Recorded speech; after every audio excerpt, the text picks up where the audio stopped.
میں ایک شاعر سے محبت کرتی ہوں۔ اس کے یہ الفاظ جیسے مجھ پہ کسی بم کی طرح گرے ہوں۔ میں حیران پریشان سے اتنا ہی کہہ سکا، مگر میری بوکھلائی ہوئی شکل دیکھ کر وہ کھلکھلاتے ہنسی۔ مگر کیا یہی نہ کہ میں تم سے محبت کرتی ہوں؟ سو وہ تو بگلے میں کرتی ہوں اور ہمیشہ کرتی رہوں گی۔ اس کے لہجے کی پختگی کو بلائے تار رکھتے ہوئے میں سچ مچ اس کی بات کا مطلب ابھی تک نہیں سمجھ سکا تھا۔ میرے چہرے پر آتے جاتے ہزاروں رنگ دیکھ کر وہ محفوظ ہو رہی تھی۔ پھر خاموشی کا جو ہے وہ سلسلہ توڑتے ہوئے بولی، میں چاہتی ہوں جسے میں چاہوں وہ ایک شاعر ہو،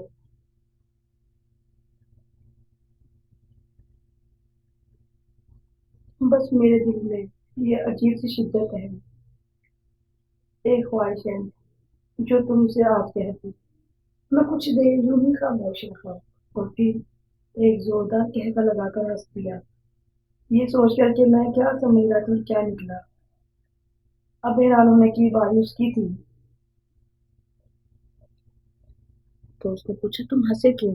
ایسے ہی، میں نے اس کے چہرے کی حیرانگی کو نظر انداز کرتے ہوئے بات ٹالیوں کا، آج تم بہت پیاری لگ رہی ہو۔ وہ کھوئی ہوئی نظروں سے مجھے دیکھتے ہوئے بولی، یہ تو تم بہت ہی کہتے ہو۔ اور کچھ سمجھ میں نہ آیا تو میں پھر خاموش ہو گیا، اور پھر یہ خاموشی پھیلتی ہی چلی گئی۔ یہی خاموشی میری زندگی میں طوفان لے آئی۔ جب اس نے کچھ جوش آواز میں مجھ سے یہ کہا، سنو جان، تم شاعر بن جاؤ۔ میرا منہ کھلا کا کھلا رہ گیا۔ میں حیرانی سے اسے تکتے ہوئے چلایا، میں کیسے شاعر بن سکتا ہوں؟ پاگل ہو گئی ہوں؟ تو اس نے کہا، کیوں کیوں نہیں بن سکتے؟ اتنا اچھا بولتے ہو، لفظ بھی بڑے اچھے چنتے ہو، بس تھوڑی سی کوشش کرو تم تو اچھی خاصی شاعر، جو اچھی خاصی شاعری بھی نہ تم کرنے لگ جاؤ گے۔ پھر اس نے کہا، ہائے کتنا مزہ آئے گا جب میں سب سے کہوں گی کہ میرا محبوب ایک شاعر ہے۔ اس نے کہا، پھر پلیز میری خاطر بن جاؤ، تمہیں میری قسم۔ اس کے جو ہے نا،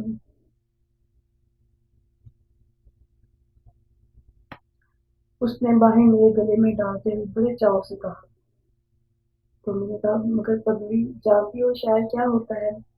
لہو اگلتا ہے، درد سہتا ہے، آنسو پیتا ہے، اور کچھ نہیں، بس جیتا ہے۔ تم کیا سمجھتی ہو کہ داد وصول کرنے کے لیے لکھتا ہوگا شاعر؟ سننے والے تو بس ذرا سی داد دیتے ہیں، واہ واہ کرتے ہیں، کچھ احترام دیتے ہیں، کچھ ہمدردی جتاتے ہیں، اور پھر اپنے گھروں کو لوٹ جاتے ہیں۔ پیچھے رہ جاتا ہے شاعر، تنہا اور اکیلا۔ شاعر کے اندر کچھ ٹوٹ رہا ہوتا ہے، کچھ چھوٹ رہا ہوتا ہے، کوئی لوٹ رہا ہوتا ہے اس درد کو، ہاں اسی درد کو جیسے وہ لفظوں میں ڈھال کر شاعروں کی شکل دیتا ہے۔ اور تم چاہتی ہو میری زندگی بھی ویسی ہو جائے؟ اس نے کہا، اف اللہ بچائے ایسی زندگی سے۔ میں نے اس سے کہا، اف اللہ بچائے اللہ ایسی زندگی سے۔